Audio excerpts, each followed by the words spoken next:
An independent investigation into academic fraud at the University of North Carolina at Chapel Hill. The biggest academic scandal in NCAA history brought the nation's oldest public university to its knees. Student athletes benefited from classes which never met or were kept eligible through grade manipulation. There was a failure in academic oversight for years. Under pressure from local media, the University of North Carolina Chapel Hill released nearly 2 million documents that one man thousands of miles away began to pore through. Paper after paper after paper uses these athletes during this period. And you're thinking what? I'm thinking, what's going on? Raising troubling questions. I have turned F students into A students by giving them stimulants. Now an exclusive 9-month investigation by The Athletic goes inside a 3.5-year quest for answers about the validity of concussion studies at one of the top research centers in the country. North Carolina is really big on protect the brand, protect the image. And I believe what you're seeing is just more of the same. And the human cost, possible scientific misconduct, bad science that runs all the way to the top.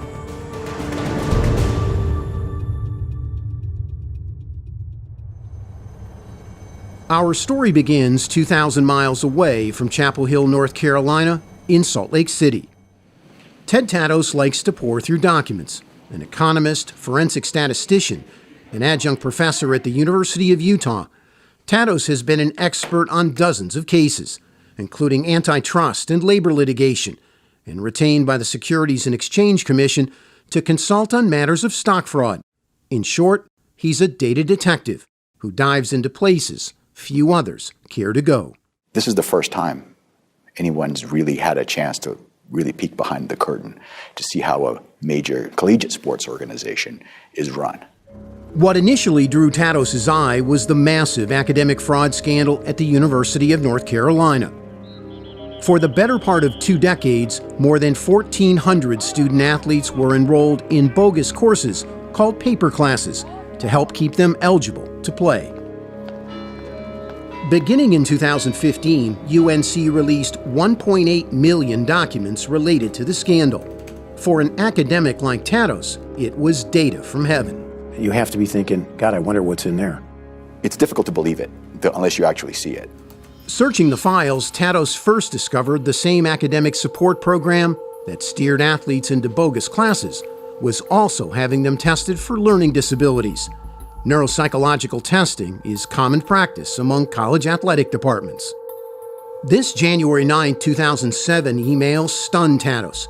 It detailed how over a 2-year period, incoming scholarship football players and women's basketball players at UNC were diagnosed with a learning disability, attention deficit disorder, or both at the astounding rate of 61%. I was blown away by that number. 61% is unlike any number that I had really seen before.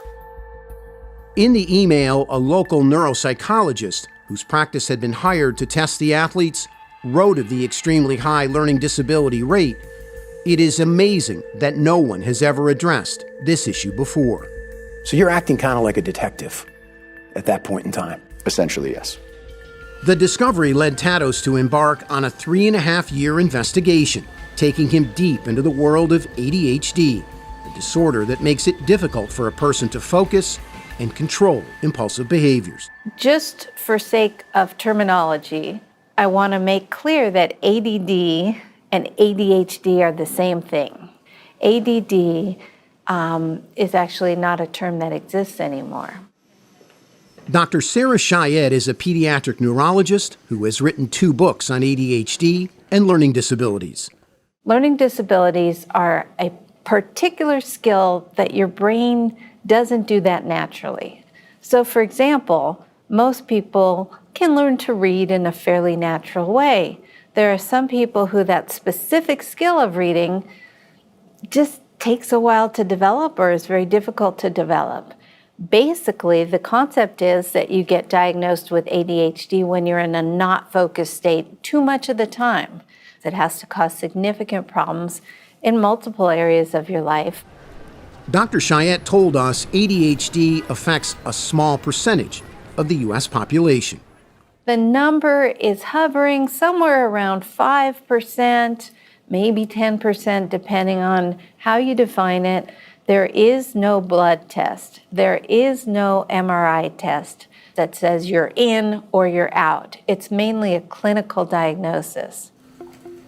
But the percentages of ADHD TADOS found among UNC athletes during a 9-year period from 2004 to 2012 were radically higher than the national average. Based on the UNC documents, in general, only scholarship athletes were eligible for learning disability testing. In the 2007-8 season, there were 85 scholarship football players, 21 of them diagnosed as learning disabled or ADHD. That's 25%. In another season, 37 out of 85 scholarship players, 44%. And in the 2011-12 season, more than half of the UNC football players screened were diagnosed LD, ADHD. According to this document, an internal review of more than 180 UNC athletes tested between 2004 and 2012, including 137 scholarship football players, there was a 39% incidence of LD and or ADHD. And you see 39%, you're thinking what? If this is right, that this is a huge problem. If that's an accurate number, that does seem high to me. Dr. Brian Hainline is a neurologist, the NCAA's chief medical officer, and the co-author of a recently published paper on ADHD. Because it's unusual for ADHD or LD to somehow just manifest in college. It almost always has manifest already in high school, very often in grade school, but it's unusual just for it to start in college. But that's exactly what Ted Tados found was happening at UNC. An overwhelming majority of the athletes tested between 2004 and 2012 were diagnosed with ADD, LD, or ADHD for the first time at Chapel Hill. One possible explanation is outlined in these recent reports. Concussive hits sustained in youth or high school football can later appear as symptoms of ADHD. University leaders tried very hard to silence me and to scare me. Mary Willingham was the key whistleblower in the UNC academic fraud scandal. Between 2003 and 2010, Willingham was a learning specialist who worked with the neuropsychologist responsible for every LD or ADHD diagnosis within the UNC athletic department. Were you getting any pressure? We need to keep these kids eligible any way possible. There's a lot of pressure from the coaches. There's a lot of monitoring. And of course, the most talented athletes are the ones that we're going to worry about the most. Is there something that we could make happen now that would help them be more successful in the classroom? Pay attention longer, learn to read at a quicker rate. We need to do everything we possibly can to help these kids stay eligible. That's the key. UNC documents back up what Willingham told us, that a diagnosis of ADHD allowed for special accommodations, including personal note takers, untimed tests, and prescriptions for stimulant medication, such as Adderall or Ritalin, medications otherwise banned by the NCAA as performance-enhancing drugs. I have turned F students into A students by giving them stimulants. These drugs don't make you smarter, but they make you feel smarter.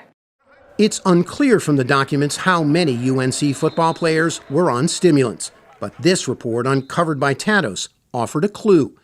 It shows 16 of 23 incoming UNC football players, that's 70%, were prescribed medication for LD, ADHD.